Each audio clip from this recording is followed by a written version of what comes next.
அன்பார்ந்தவர்களே, ஆண்டவர் இயேசுவின் நாமத்தில் அன்பான வாழ்த்துக்கள். மீளவே முடியாது என்று தோன்றும் அளவுக்கு பெரிய இக்கட்டில் சிக்கி இருக்கிறீர்களா? உங்கள் குரல் கேட்கப்படாது என்று கலங்காதீர்கள். இன்று உங்களுக்காக ஒரு மீட்பின் செய்தி காத்திருக்கிறது.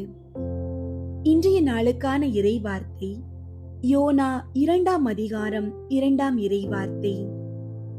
ஆண்டவரே, எனக்கு இக்கட்டு வந்த வேளைகளில் நான் உம்மை நோக்கி மன்றாடினேன். நீர் என் மன்றாட்டுக்கு செவி சாய்த்தீர். பாதாளத்தின் நடுவில் இருந்து உம்மை நோக்கி கதறினேன். என் கூக்குரலுக்கு நீர் செவி சாய்த்தீர்.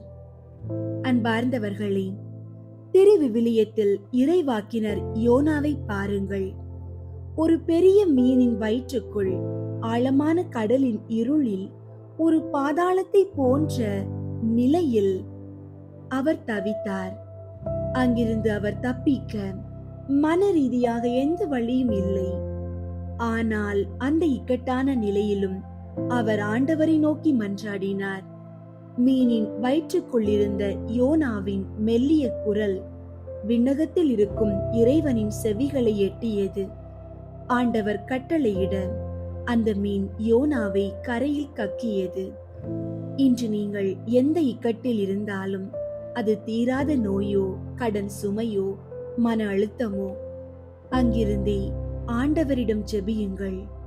யோனாவை கேட்ட அதே இறைவன் உங்கள் கூக்குரலுக்கும் செவி சாய்த்து உங்களை விடுவிப்பார். ஜெபிப்போம். அன்பு பிதாவே, இக்கட்டு வேளைகளில் எமக்கு துணையாக இருப்பவரே, உமக்கு நன்றி. பாதாளத்தை போன்ற இருளான சூழ்நிலைகளில் சிக்கி தவிக்கும் உமது பிள்ளைகளை இன்று மீட்டெடுப்பீராக. யோனாவிற்கு செவி சாய்த்தது போல எமது கண்ணீருக்கும் கதறலுக்கும் பதில் தந்து இக்கட்டுகளில் இருந்து எங்களை விடுவித்தருளும். இயேசுவின் நாமத்தில் ஜெபிக்கின்றோம். ஆமீன்.